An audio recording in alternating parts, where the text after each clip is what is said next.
This poem is called Silence, and here I go. Silence. He is a great companion, reliable and comforting. I have countless hours invested in silence, shattered at the thought of me no longer being able to keep silent. Silence is dependable, molded to believe that silence was the key to make things fade away. As my relationship grew, silence stayed the same. It was a great secret keeper. Oh, silence, I could always count on you. Silence didn't change. Silence, why does my pain hurt so deeply? Shh, you're weak if you can feel your pain. Oh, okay, I'll keep quiet to get stronger. Silence, why is time not healing my wounds? If you tell, you're going to make it worse. Okay, I understand. Silence, can you hold my hand? I feel so alone. No, I hold your mind and make your body weak so that you can always depend on me. Silence. I can no longer breathe. What's going to happen? Will you be with me in this moment where you can never breathe again, where your pain will never end, and you will replay every heartache, pain, and shame? You're mine forever now. You believed my lie, my scheme to keep you. You fell for my deceitful plan. Forever mine. Silence.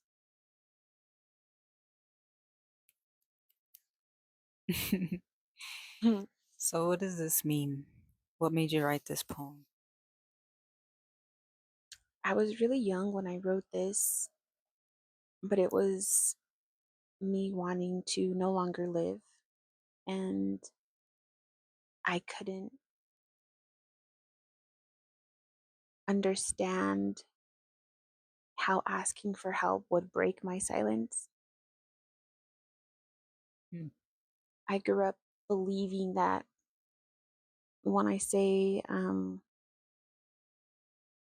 you're weak if you can feel your pain, and I can keep quiet to get stronger, that really was how I grew up, kind of like putting things under the rug or pretending like they never happened or faking it until you make it. Like you didn't ask for help, you didn't tell nobody you were going through things. You just like if you snitched, you were, you know, Hmm.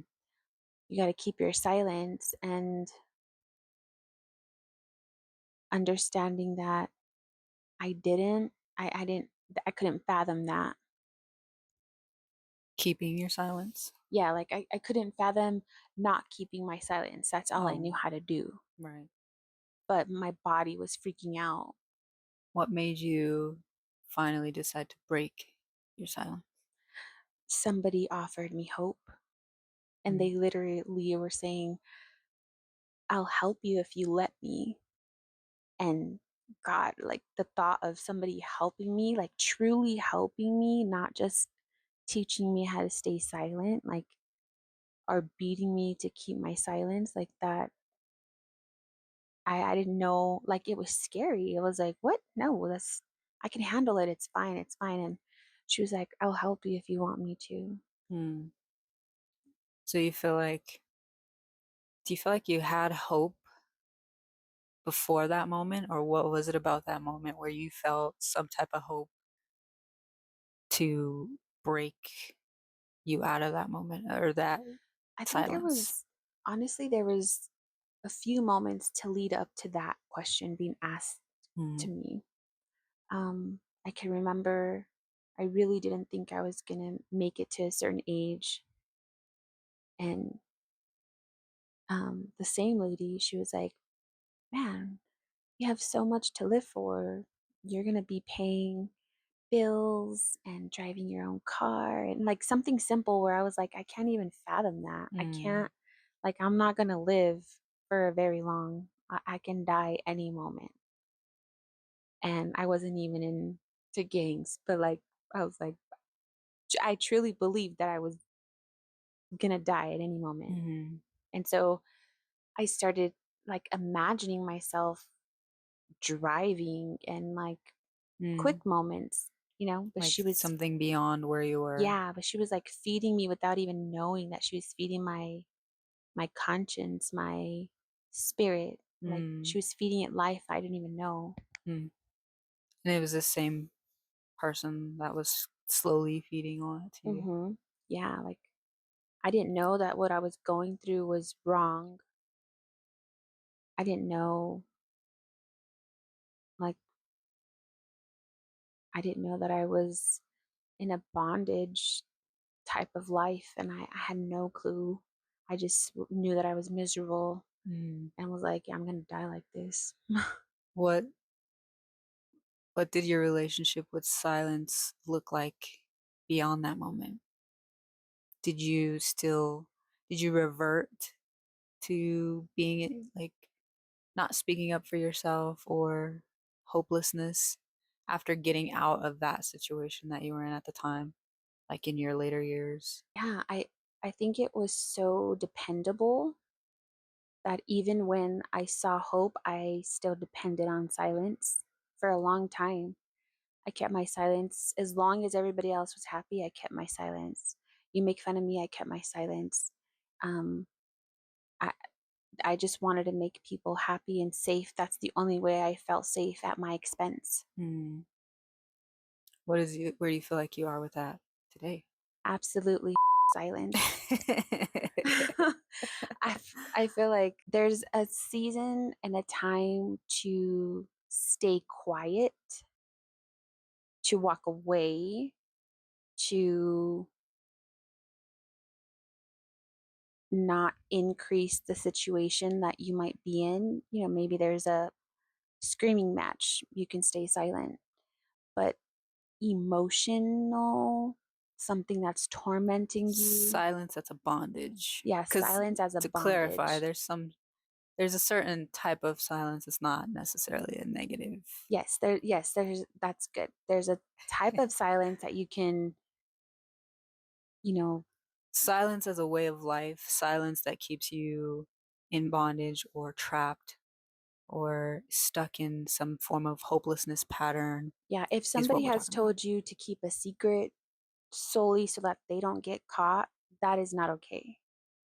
If somebody's Somebody's hurting hurting you. you in any way, mentally, physically, emotionally, financially, like if it's on purpose and you are not safe, that is not okay. Silence as a way of, like you were saying, people pleasing just to make others happy, even if it's not a dangerous situation necessarily, but you are denying your happiness to make someone else happy, and in that way you're silencing your own self, your own soul, your Hmm. own desires, because whatever reason you want to keep the peace, or you are afraid to be alone, you're afraid to lose whoever it is you're making happy, trying to make happy. That kind of silence Yes. is also applicable. Hmm. So I don't know, I guess what how do you break that silence? Like how does a hopeless person see hope? Like what is it? Because when you're hopeless, everything just seems so dark around you, and oftentimes it can feel like there's no way out. Like where do you even start? Where do you start? That's a great question. I started at hopelessness and I was fortunate to have somebody speak life into me.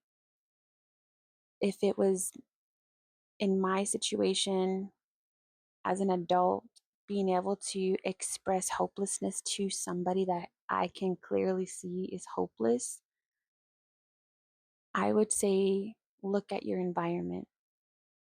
If your environment is dark and you know it's dark, or you never realized it's dark, but you're looking around now in a different lens of like mirroring yourself or asking yourself questions, your own self, because again, you have to be careful what you say because you are listening.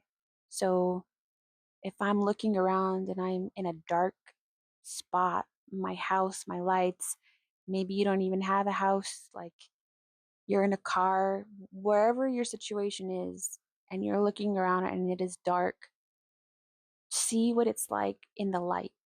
Just maybe you haven't taken a walk in a long time. Maybe you haven't listened to a happy song in a long time. Maybe you haven't ate your favorite food, or maybe you don't even know what your favorite food is. I didn't know what my favorite color was because I was trying to be somebody else's person for so long that I didn't pay attention to myself. So asking yourself questions to real, because sometimes you might not even know that you're hopeless. Mm-hmm. Yeah. I think that's a good start is asking yourself, like, are you happy with your life? if if this was all there was, would you be content with the way that you lived? And if you aren't, then ask yourself why. What is it that you would envision for yourself if it was like this is exactly the life I want? How what do you picture? And why can't you have that? Yeah. I mean, and starting off, you might not even, you have no clue, Right. so like asking yourself, am I happy? Like, what does happiness mean? If you don't know what happiness is, Google it. Like, look at the meaning of it. Joyful, even like, happiness is temporary. I feel like when you're truly joyful in your soul, like you might just have beans and rice and be completely content because you have joy in your spirit or you're happy for the moment. And that's a different type of happiness, joy, contentment. When you literally have beans and rice and you're tired of eating it and you don't know what else to do and you're just, life for you just sucks. What else can we do? Beans and rice are delicious though. Yes, you can make a lot of beans, rice, and Jesus Christ. um, but truly, like, I think it's really about asking yourself questions because we're so trained to like envy what people are having and like envying somebody's car or I want this big mansion. Really, do you want it though? Like, Hmm. because it's not for everybody. There's people that have a two-bedroom house and they're completely fine. They don't got no white picket fence. Yeah. They have a garden and like, That's a good point. I think it's when you feel those things, envy, jealousy, when you're thinking about someone else's life, like ask yourself why that is. Why am I so unhappy with my life and what I have to a point where I'm looking at these people and I'm angry? What's making me angry? What don't I have that they have? Are they even happy with what they have? Because a lot of people who are rich and have it all, they are not happy. mm-mm, So, what is it that you feel like you're missing mm-hmm. and why? You have to go deep. Yeah, and that's another thing. Like, okay, if you live in silence, the kind of silence that is not healthy, how did you get there? Because we're not born to be silent. So Mm, if somebody trained you that way, what is it? Where did that? Because also, when you have, let's say you have a child, like you have to unlearn a lot of things sometimes or oftentimes to be able to provide even better than you to your next generation. There's a generation where they had to be in survival mode and keep silent. And so they pass that along to their next generation. And that next generation was in survival mode. They were young parents. A lot of them were, um, they, didn't have much. And so they raised their kid a little bit better. And here we are. I would say, like, for me, I still was raised in a generation where the man is the head, the woman is the wife, but she's the background. She's not necessarily important when it comes to the husband being in front of people. And so, um, seeing something similar to that, I would just say it's not necessarily a horrible thing because there's people that still live like that. But if that silence is not for you, where I know, like, there's been generations where they've seen a lot of things and they have to just keep quiet because then you don't want to ruin that person's life. Oh my gosh, if that person was to be found out, you would be blamed, but nobody blames the person that actually did the thing that happened. Or like someone's version of that same person is totally different from your version, that the way they treated you wasn't the way they treated them, Mm-hmm. and so you feel like you're going to ruin their lives if you come Mm-hmm. forward or speak, Speak break the your silence, Yeah, or speaking your truth. Now, again, that's going back to, like, you have to check in with yourself. Some of you may never have done that. I know I never did. I didn't. And I was in therapy for a really long time and I just never could remember somebody checking in, like telling me to check in with myself. I was just, how are you feeling today? What are you thinking today? How is this going today? And not that that's wrong, but writing the poem Silence was me saying, if I were to end it all, no one would actually know what I was going through because I never knew how to say it out loud.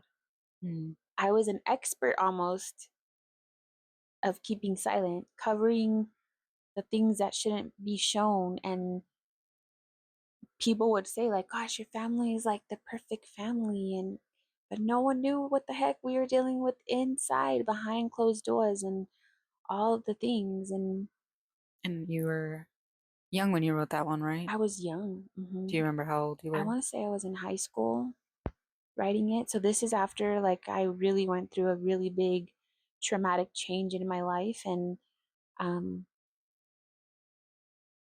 I still didn't know how to ask for help. Even though the person that said, I will help you if you want me to help you, that was my first, like, look at hope.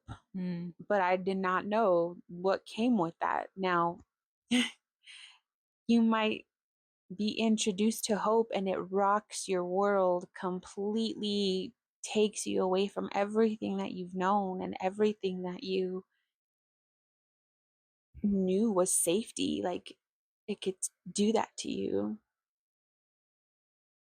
And at the same time, be the best thing that could have ever happened to you. You It's just, scary. yeah, it's scary. Like, guys, I'm saying, like, if you really truly check in with yourself, asking yourself, like, what do I like? Do I like beans and rice? Maybe you like black beans. Maybe you like pinto. Maybe you like white beans. Maybe you like red beans. Like, just talk to yourself. Start to trust yourself enough to understand even what you're feeling. Like, are you really angry? Are you sad? Or are you really embarrassed? Or Are you triggered? are you triggered? So you really have to ask yourself these weird questions to get to know yourself. Shadow work. Shadow work, yeah. And the sooner that you can do that, understanding also that it's really okay to not be okay.